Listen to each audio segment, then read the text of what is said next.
एक घने जंगल में बहुत से जानवर और तरह तरह के पक्षी रहा करते थे।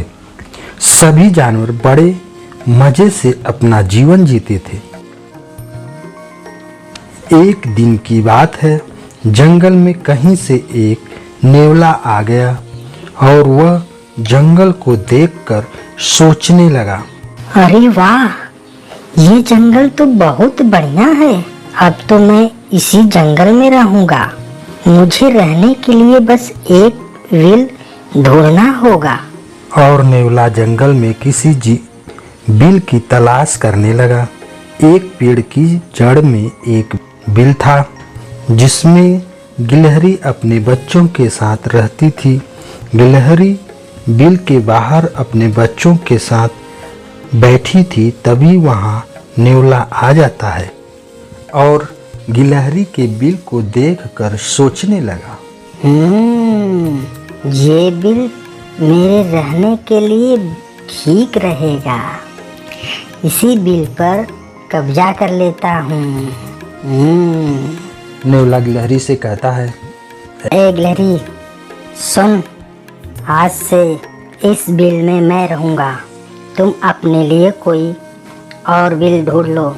ये बिल मेरा है। नेवले, तुम मेरे बिल पर कब्जा कैसे कर सकते हो? देख गिलहरी, मैं सरफिरा नेवला हूँ। मैं कुछ भी कर सकता हूँ। चुपचाप यहाँ से भाग जा, नहीं तो तुम तीनों को मार डालूंगा। नेवला अपना मुंह खोलकर गुर्राने लगा। तो नेवले के गुस्से को देखकर गिलहरी और उसके बच्चे डर गए और डर कर वहां से भाग गए और नेवला गिलहरी के बिल में रहने लगा। इसी जंगल में एक नागिन भी रहा करती थी और वह अपने अंडे को से रही थी। नेवला अंडा खाने का शौकीन था। एक दिन की बात है, नागिन अपने अंडे के पास बैठी हुई थी। तभी वहाँ सरफिरा नेवला टहलता हुआ आ जाता है और नागिन के अंडे देखकर ललचा गया। अरे वाह, मजा आ गया। आज तो मैं नागिन के अंडे खाकर नाश्ता करूँगा। वाह वाह वाह। नेवले, खबरदार, जो तुमने मेरे अंडे को हाथ भी लगाया तो मैं तुम्हें इस तरह डसूंगी कि तू मर जाएगा। यह कहकर नागिन पुकारती है, देख नागिन, नेवले से पंगा मत लेना, नहीं तो मैं तुम्हें भी मार डालूंगा। चुपचाप अपने अंडे खाने दे मुझे। अरे दुष्ट, एक माँ अपने सामने अपने अंडे को कैसे खाने दे सकती है? चला जा यहाँ से, नहीं तो मैं तुझे मार डालूंगी।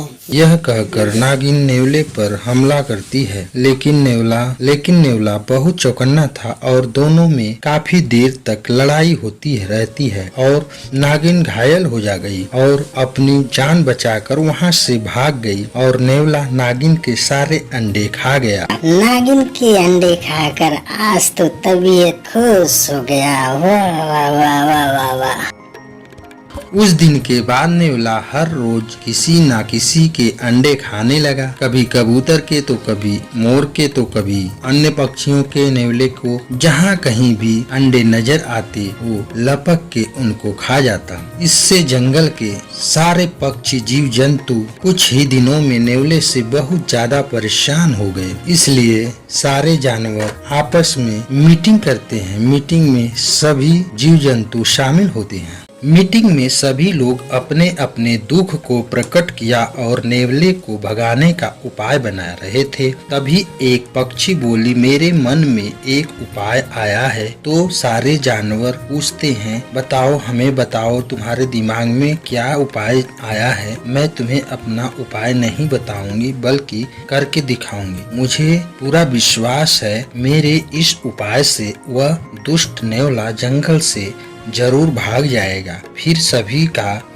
मीटिंग समाप्त हुई। अगले दिन की बात है, नेवला अपने विल के पास था। तभी वहाँ पक्षी पहुँच जाती है और कहती है, नेवले भैया सुनो, क्या बात है? मैं तुमसे दोस्ती करना चाहती हूँ, क्या तुम मुझसे दोस्ती करोगे? अरे भला, मुझे तुमसे दोस्ती करके क्या फायदा होगा? मैं क्यों करूँ तुमसे दोस्ती? अगर तुम मुझसे दोस्ती करोगे तो मैं तुम्हें बड़े पक्षियों के घोंसले तक ले जाऊंगी जिसमें बहुत बहुत बड़े बड़े अंडे हैं, तुम वो अंडे खा लो ना। बड़े अंडे सुनकर नेवले के मुंह में पानी आ गया और वह कहने लगा, ठीक है, अगर तुम मुझे बड़े पक्षियों के अंडे के पास ले चलोगी तो मैं तुम्हें अपना दोस्त बना लूंगा। ठीक है, मुझे मंजूर है, तुम अभी मेरे साथ चलो, मैं तुम्हें एक बड़े पक्षी के बड़े अंडे दिखाता हूँ। नेवला पक्षी के साथ चल पड़ा। पक्षी नेवले को लेकर एक घोंसले के पास आई। उस घोंसले में एक बड़ा चमकदार अंडा था। नेवला इतना बड़ा अंडा देखकर खुश हो गया। अरे वाह वाह वाह वाह, इतना बड़ा अंडा खाकर तो आज मेरा पेट ही भर जाएगा। वाह वाह वाह वाह। खाओ खाओ, मजे से खाओ बच्चे।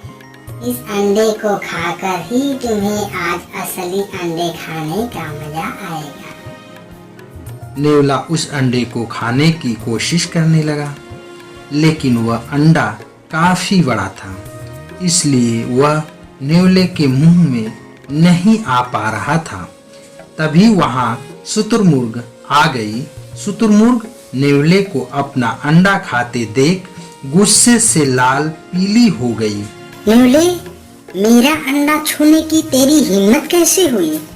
अभी बताती हूँ तुम्हें। शुतुरमुर्ग नेवले पर हमला कर देती है और नेवला भी हमला करता है, पर नेवला लड़ते लड़ते घायल हो जाता है और वहां से अपनी जान बचाकर जंगल को छोड़कर कहीं और भाग गया।